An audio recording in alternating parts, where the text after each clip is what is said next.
it's just this. And then the other people say, no, it's this. Look, with my logical steps, there is maybe a gray area. It's not black or white. Right. That's what I want to say. Yeah. No, that's true. That's true. I guess what I was trying to say, it's more like it is a good asset to be able to, you know, more like, I mean, it doesn't, how do I kind of say that? Like the answer doesn't have to come from somebody else, right? Like I said, like I'm that friend, right? And that doesn't mean that the answer that I give him is like the answer, right? It's more like this is an answer, right? Which I can see because I'm outside of the problem, right? The problem doesn't affect me personally, right? And I think that if we were all to be, you know, develop that awareness, you know, that consciousness of like, this is how I think, this is how I will react, you know, from A, B, Z, whatever. And, you know, if I can step away from my problem and think of it logically, if I wasn't involved in the problem, you know, then we would probably make better decisions, you know? Is it just like you giving feedback and they have to reflect on themselves, and that is a problem, that is something that we tend to find difficult to give feedback and to really reflect on our own thinking process. Like when we think in a certain way, we see our answers in that way. We look for solutions in that way. Like you have a problem and I'm explaining something to the students and they say, no, but I always do it in this way. And then they don't even listen. So I just say, well, listen to me. Like you never solved the problem as I did before, and just go with my journey. And then later, if you really decide to take another journey, it's okay. But you just lose all the information I'm giving to you just because you want to just stay in your own zone. And you can really use my extra tools advice. and advice. Obviously, when you have really low self-esteem, uncomfortable situation, you don't want to push more into it. Like you say, we don't do that. We don't show more options to really push it all inside that hat. But there is a way of what I want to say is to be open to other solutions to really widen your view, because it's really easy to stay in your own world, stay in your own situation, and then I'm not sure where I'm going. But I think I wanted to make a point. No, but I see what you mean, though, that it is, you know, that is another thing that we need to encourage our students, is like to be open to feedback. You know, like just as I don't know it all and I'm in front of you teaching, you don't know it all. Right. And there is, and the thing is, like, one of the things I've learned recently is like, you don't know what you don't know. Right. And it took me a while to understand that phrase, you know, and it's like, if you think about it, if you think of all the knowledge in the world, if you put it in a pie chart, right, if you think of all of the knowledge in the world of absolutely everything, like what percentage of it do you really know? You know, it's like, I'm like the thinnest line. You know? Wow. And I mean, we have to be open to that. You know, we have to be open to other perspectives, and we have to be open to understanding that we just don't know it all. We don't. We don't. And we need to get comfortable with that. You know, and I think that is the point I was trying to make earlier, you know, of like, oh, math is at the top, you know? And it's like, no, you gotta be comfortable with knowing that you may suck at it. It's fine. You know, like you may not be that good at it. It's okay. Focus on your fortes, you know, focus on the things that you do, that you are good at, you know, and because we are all born with a gift. That's my belief. I think that we are all born with a gift, and it is your duty in life to discover it, you know, and pursue it. And I think that if we gave kids, you know, especially at a very young age, permission to mess up, right? Like if we gave them permission to fail, right? Our relationship with failure would be so different, because it's like, who was it that invented the light bulb, right? He said, like, I haven't failed at 10,000 times. I just learned 10,000 ways not to do it, and I think that's the mentality we should have, with our students. Like we have to give them permission to mess up, and I don't think that is very prominent. We make fun of them, I don't, but like people make fun of them, like, oh, you don't get that? That's so stupid, and it's like, no, we need to change the conversation. We need to change that mentality of like, oh, you don't get it? Let me explain it to you in a different way, because you don't think like I do, because your brain is different. So let me explain it to you in a different way, and be a little more understanding with each other. Yeah, I think playful learning is helping a lot to get more open, and I really hope that it's not so prominent as you say, that the children are really teasing other children when they don't understand something. But I think the pressure we put on our children by saying you really have to know this, that makes it also that parents talk like, oh, but you should know this, but I also was not good at math, so we will get tutoring and we will get you through it. So you really already put a lot of weight and pressure on that. Mm-hmm. So at an early age, and that's where the math anxiety, I think, born is developing. And I don't know. What I really like in your what you say earlier about that you don't know what you don't know. There was a video that I saw a few weeks ago from John Cleese saying, if you're stupid, you don't know. You don't know how stupid you are. When you're stupid, you don't know how stupid you are, or something like that. Is that the same reasoning? Like people that are stupid, they can't understand that they're stupid. There are people that don't understand stuff. They don't understand what they don't understand. So to really have more understanding to each other, you should, I think, really be more open. I mean, those children that don't know how to calculate something, they really don't know, and if they would know what they should do to make it happen, then they would do it.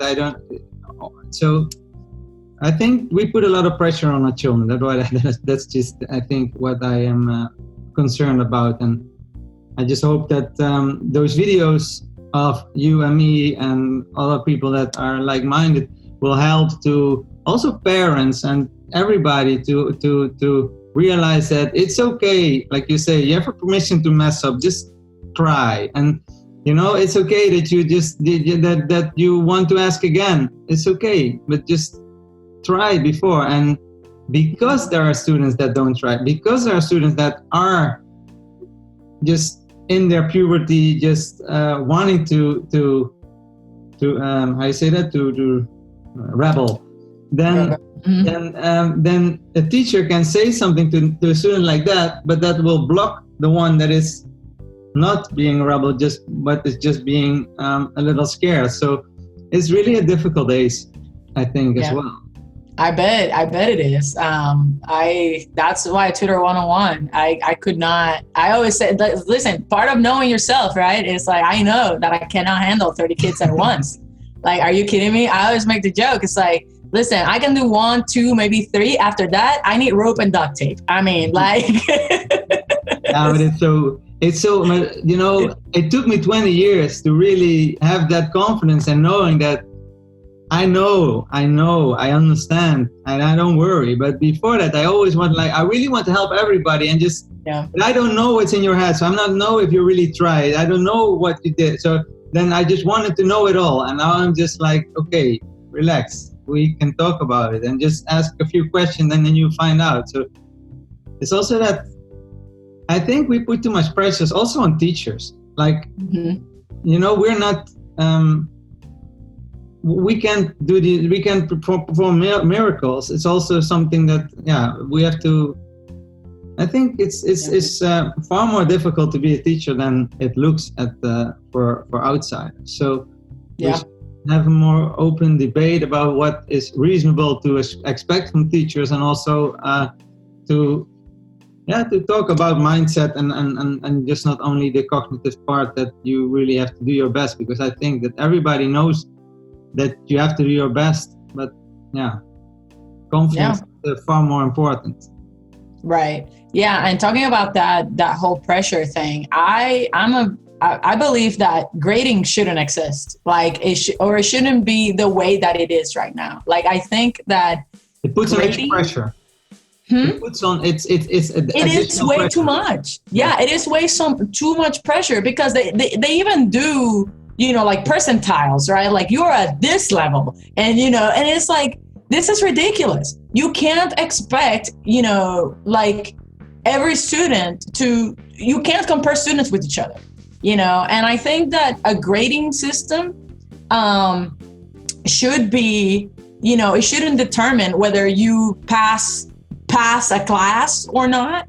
I think it should be like a self-assessment, right? Like, listen, this is what I'm not good at. This is what I am good at, and make it to where it's like, you grade the student based on what they know and whatnot, but it shouldn't be comparable with anybody else. Does that make sense? So I don't think that it should be like, well, if you don't pass every single class, you don't go to the next level, like you don't go to the next grade or whatever. And it's like, but because you're not like, I always tell my students this, it's like, when I was in high school, I was taking US history class, right? And my teacher was like 90 years old. All right. I could barely hear what he was saying. I hated the class because I'm not good at it. I'm not good with history. I'm not good at memorizing facts, right? Like I'm more of a logical thinker. I don't memorize things. My brain doesn't work that way. Right. And I always tell them, it's like, I needed a D+ to pass the class. Guess what I got? A D+. And it's like, but why should my score, right, suffer because I'm not good at that one subject, but yet I was acing math and I was acing science and I was, and I think the approach that we have as a school system should be more of a self-assessment kind of approach versus comparing students with each other, Yes, I think I understand. But still, if the curriculum decides you have to know something about history, then maybe without grades they can still manage to get you to do something about that part. I don't think it should be in the hands of students to decide what they can or can't do, or because that's not the way I would think. I don't know if that's what you mean, that you can also decide which part you find, like a student is good at math and another subject, but then is failing at some class. You think then that is not necessary for the student to pass that class? Is that what you're saying? Right. So I don't think that if they don't do well in that class, I don't think that they shouldn't like just be held back from the entire grade. Right? Like some, like, oh, he failed the entire grade because they got 1 F, or whatever, and I think. But how do you feel about then that when that happens, you can go to the next class, but you're supposed to do something about that. So you're supposed to write something, you're supposed to watch something, you're supposed to do something about it, because we find it as a system important that you know something about history. How would you feel about that? So I'm thinking, the thing is that, how can I explain that? So for example, with, algebra, right? Let's talk about algebra 2, right? So let's suppose that one of the students like fails an exam on parabolas, right? Or whatever. That should not define how good they are at math or not, like it's okay. You can live a fruitful life without knowing parabolas. It's fine. That's what I'm trying to get at. It's like when you grade that student, and I guess I'm more focusing on the pressure that it puts between, that competitiveness of like, well, I'm not good enough because I failed that exam.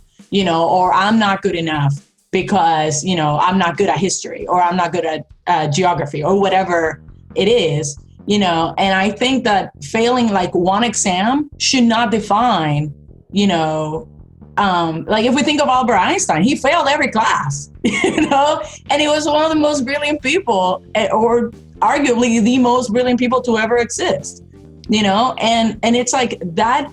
The way that we graded, I'm not saying that we shouldn't grade them or we shouldn't do anything to make them better. I'm just saying that the system that we have implemented right now of this value equals grade, like your self-worth as a student equals to that grade, should be eliminated altogether, because no one should ace every class. Like you shouldn't, because you are not going to be good at everything. It's impossible. It's impossible for you to be good at everything, and you shouldn't get an A on every single exam, like, no, you should. Yeah, well, you just really make a great point. I also think you weren't supposed to be all A's. Then something is wrong. But I really feel like everybody should get a sufficient on math, because I teach it. If I teach a student a year-long math and still the student is failing in math, then I feel like I failed, because I'm the teacher. I think when the student has not learned, a teacher has not taught. So for me, it's important to understand, to really help my students. And if it means that a student, really, for what reason, didn't study or couldn't get things done, I think that we can probably do something about it by giving some extra class or whatever to get that gap. Filling the gap, yeah. Because otherwise, when you get to the next grade, you're supposed to know already some stuff. They will assume you already did that. So to don't make it a more cumulative problem, I think we should think about more about, like, when you teach it a subject, when you did a subject for a year and you go to the next level and you participate in all the classes, that should be sufficient. When you if you really was there, present, and doing your best. So really, I don't like to compare children, because they have all they have their own minds and their own development. Right. But so if there's a development in that year, then for me it's enough. But I think there should be some reflection on what you learned that year. So I don't think it's the way, like, everybody just go to the next level without any form of reflection. So, but that's it's difficult. I think we like numbers and grades because it's easier. It's not enough. So then you go or you don't go. You feel or you don't feel. It's I don't think it will change easily, but the pressure it gets on some student is just not worth it. No, for sure. And that's the thing. It's like it comes back to teaching them to think logically versus because the thing is, like, if we teach students to think logically when it comes to math, then that problem of failing, quote unquote failing, right, would be reduced, right? So, and I think in the case of math, it's a little bit different because, like you say, it built up on itself. Yeah, that's true. So, like the next level, you better know what you did previously and whatnot. But I think it's a combination of both, because I think that I've had students that I'll do a tutoring lesson with them, and they answer every single question correctly. They know exactly what I'm talking about. I can remember of this one student in particular that he was the sweetest kid, and he was very, very smart. But yet, his teacher didn't believe he was smart, which that's a whole nother problem, by the way. But Like he literally called him dumb in class. And I was like, she better be grateful that she is your mom and not me, because she would have ate the pavement outside. No, I'm kidding. But but yeah, I mean, it's anyway. So he would understand, like when we were one-on-one, I would, we were doing chemistry and we would work on an exercise and whatnot. But then when it was time to get the exam, he would just get so flustered. He had this test anxiety, and I think that is so unnecessary. It is so unnecessary because he knows it. He understands it. He has the logical mindset to do it. But the moment I present him with, here, I'll give you 10 minutes to do these 3 questions, he couldn't do it. He couldn't do it, even though it was plenty of time, because he would solve the problem in 30 seconds with me.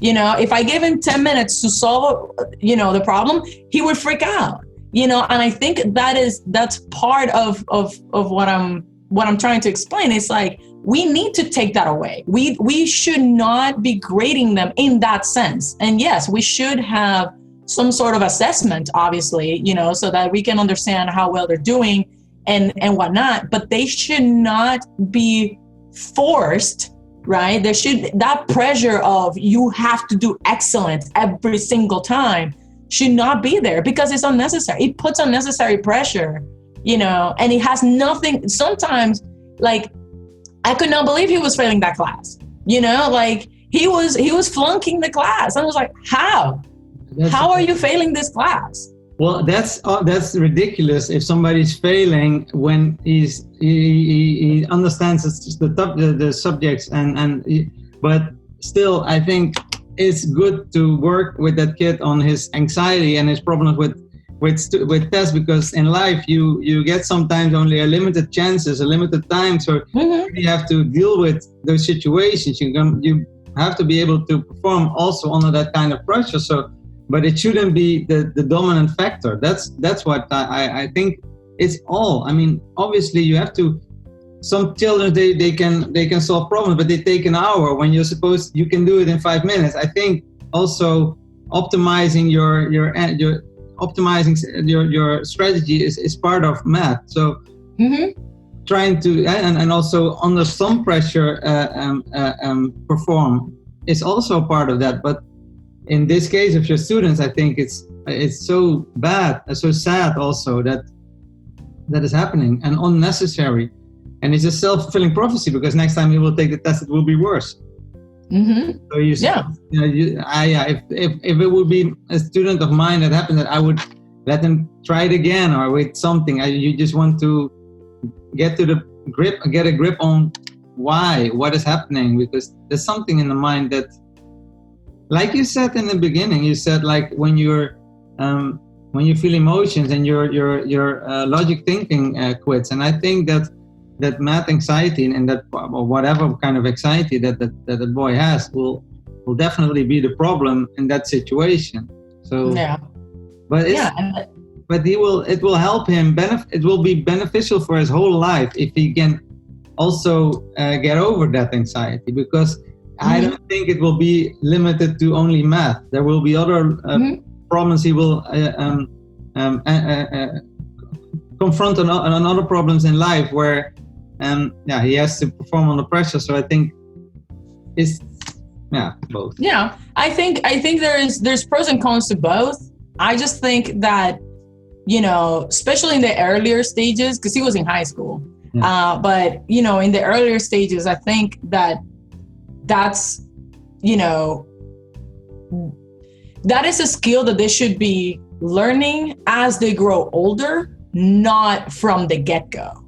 Does that make sense? To me, I think that children, first of all, they need to be children, right? And they're brilliant. I mean, kids are brilliant, and we just have to, like I said, like give them this understanding of it is okay to fail. It is okay to mess up. You're not going to be great at everything.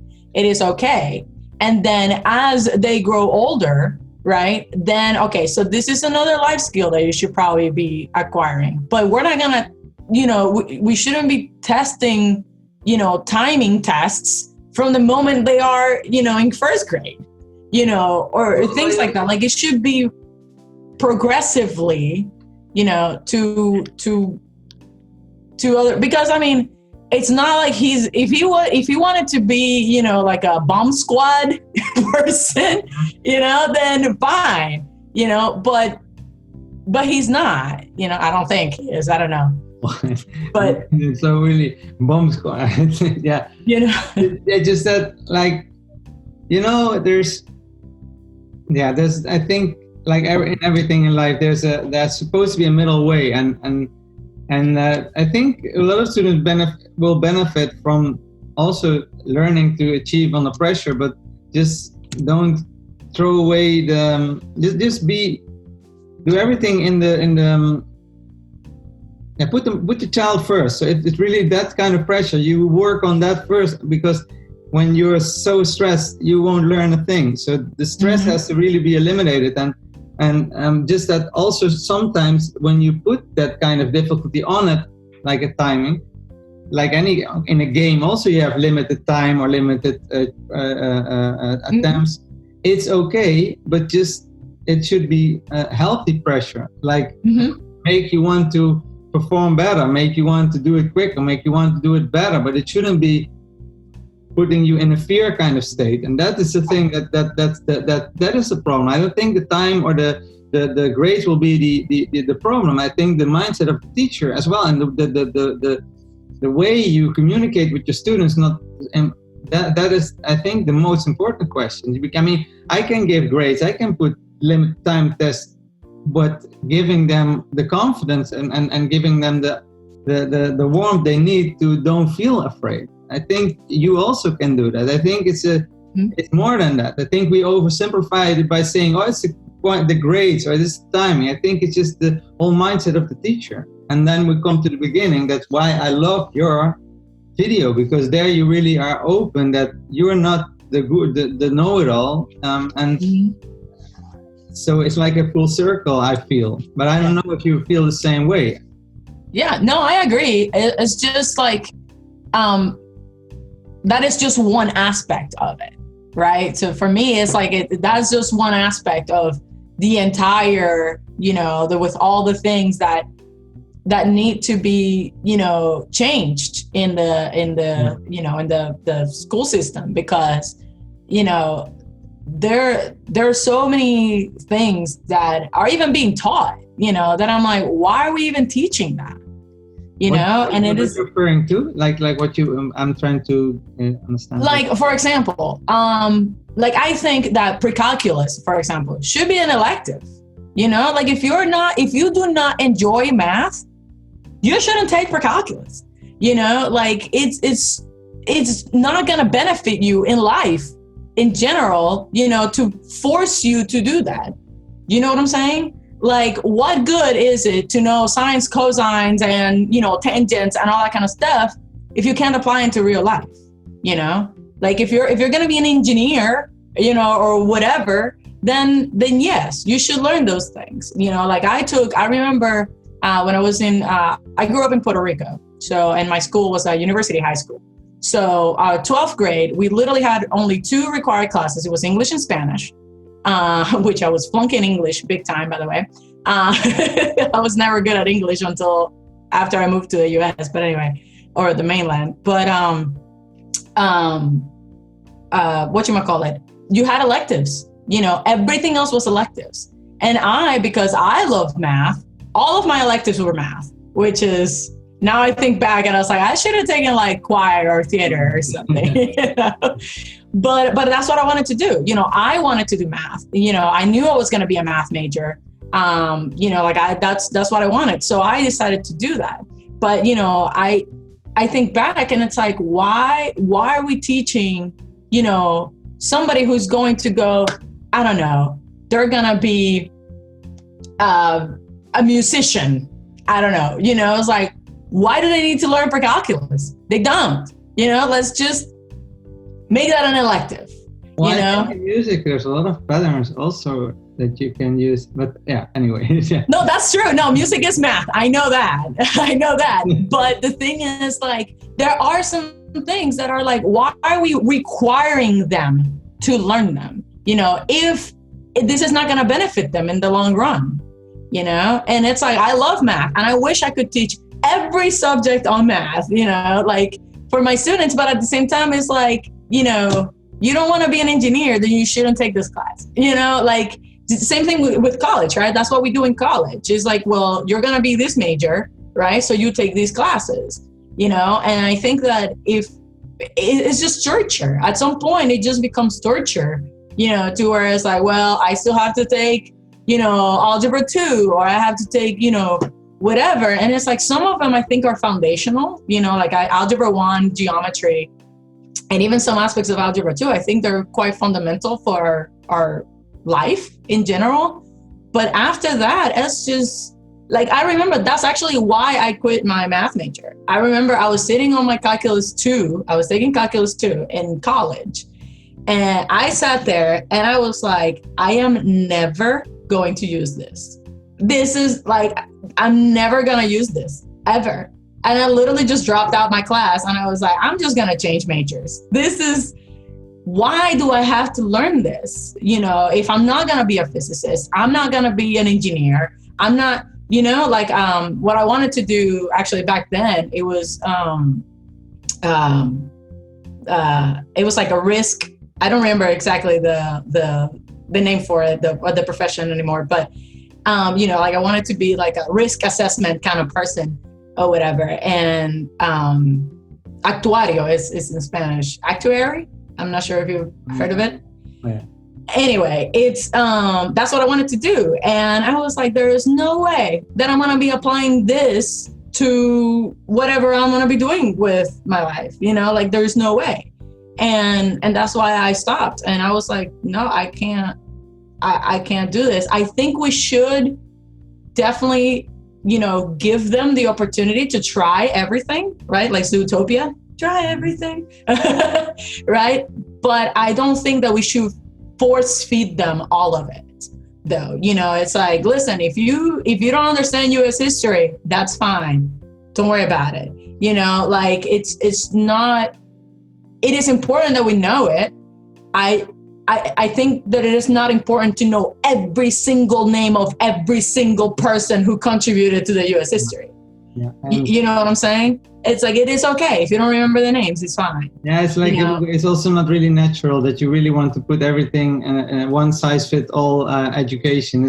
It's not natural to how your brain works. So I really can relate. I think you're totally correct. And for me as well, I at one point I just lost my focus on, or I didn't saw the meaning in doing. That's why I became a math teacher, because I really love math, but I was not interested in more in the depth of math, but more in the educational system.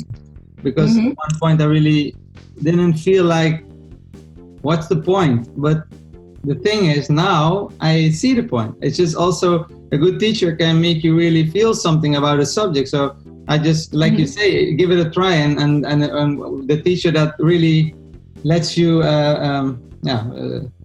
see something that you really are interested in, and then you can go that path. It will be so much more valuable to you if you see the purpose of something, and that will make it more meaningful if students have that faith. But to be honest, and when you're like in puberty, you really you just choose probably what is the most quick, or what your friends will do, because you don't have that awareness, consciousness about yourself. I mean, that's also something to develop later on, and I think that's why we shouldn't. When we give more options, it won't really probably be that beneficial, and even more so, children are not capable to really decide what is best for them. It's not that it's something that is so. I mean, you want to think that it is, but I think that some students really, it's difficult to know what is best for you, and especially at that age. I mean, for us, it's even difficult, but at that age, it's really difficult. So that's why it is even more important that a teacher knows what's good for them, and that's Yeah. Right. Yeah, that's No, I agree, and I think that that's actually one thing that has that's come across with some of my students. You know, that they put so much pressure on themselves because they feel like they have to have everything figured out, and it's like, I don't have everything figured out yet. So, you know, and you shouldn't. Your brain is not even fully developed yet. You know, you can't. It's impossible for you to have it all figured out right now. I but do they think get it by that something. I mean, they hear the teacher saying things, and that's what they feel. Oh, I have to do this. So when you're a teacher, you really have to be aware that what you send out is positive information and not something that is more vague, so that students can get the wrong impression. Because that's probably I don't think that there will be teachers that really put pressure on students on purpose. I think that happens because you're just saying something and the child thinks it, they just receive it in a certain way. Yeah, and I think that has a lot to do with the fact that they see us as a superior being in a way. You know, it's like whatever she says, it's true. Yeah. You know, and it's like, it may be my truth, but it doesn't have to be your truth. But that's why I really feel like the way that you presented yourself in that video, and that I also want to present myself. In video is more easy because you get different takes. In the class, you can say something that later on you say, "Oh, I shouldn't have said that." But I think. But the overall, the way I feel about also this conversation is that you're open, you're warm to students. So I just wish that everybody would be teaching like you. So then we have a better world, I think. So yeah, I think we should try to understand our students first, you know, and then see what is it that worked for them, because like you mentioned, like in the puberty or whatever, right, which is usually what I tutor like students from like 12 years old and up. They may not know what's good for them yet. And they obviously, you know, there's no way they have, you know, and I don't expect them to know, like, hey, what do you want to be when you grow up, you know, or whatever. But I think that at that point, though, they are either starting to, or they have already developed skills that they know that they're good at. You know, like there are things that they're like, okay, I like to draw, you know, I'm good at drawing. You know, or I am good at math, or I love science, you know, or I'm good at leadership. I have one of my students who is into leadership, and I'm like, listen, you're going to be the next, you're going to be the first female president, you know, like, I know that because that's who she is. And she's only like 13, you know? But I think that at that point, I think that the brain, I guess, has been shaped enough to where they know what they like, you know, and what they're good at, you know, and yeah, there's room for improvement for sure. I mean, they should, you know, if they're not that good at math or whatever, they should, you know, find a way to improve that, because again, it's about the logical thinking, right? Which I think it gets us out of trouble a lot of times. But I think that we should focus more on exploiting their talents than to try to force feed them something that they're not good at, you know, or something that they're not interested in.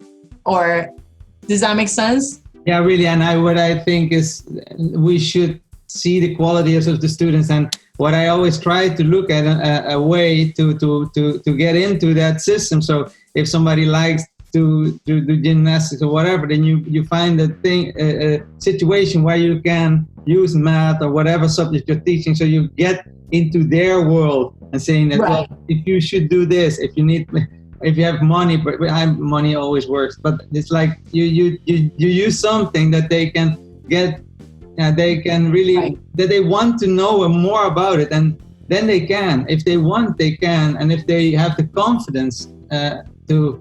It's like you have to have the confidence, you have to have the trust, and you have to also have the reason. There must be a reason to do it. Like, and if they see the reason and they feel that they can learn, and they trust that they have capabilities of doing something, then you are on your way. And that's, yeah, well, I just, Right. Yeah, it's confidence. That's why that was the first thing I said on my videos. Like the number one reason is confidence. So let's spread confidence. Yep, that's what we got to do. And like I said, we just got to embrace, you know, who we are, the good and the bad, you know, because none of us are perfect. Nobody, not even the Kardashians, they're not perfect, you know. Like, it doesn't. That's true, and I like your video with the bloopers of with the where you make mistakes talking. I mean, be not so serious. We should be also giving the right example. Like, yeah, well, we make mistakes, we do funny things. It's just life, and yeah. I think that also because I'm an actress, you know, I think that helps a lot, you know, to not take myself so seriously when it comes to teaching, because it's like you shouldn't be, you know, like it's. And then you give so much power to the students that really see that, and they see your image, your way of being, and they will mirror that in some way, and trying to want to be the guru that you are, right? No, but I mean, I wouldn't go that far, but thank you. No, but it's like, you know, you want to give the right example, and it's also in being that. Yeah, and that's one thing I really like to focus with my students is like giving permission to mess up. Yeah, just it's okay. It is funny. It's fine, you know, and that's why I'm making that. I just posted a video last night actually, where I'm like playing maracas and stuff. You know, so you should check it out. You can always check it out. Yeah, it's about radicals. Go figure. Okay. Okay. Thank you for meeting with me. No, thank you. It's really fun to. Thank you. I appreciate you. And yeah, let's do it again.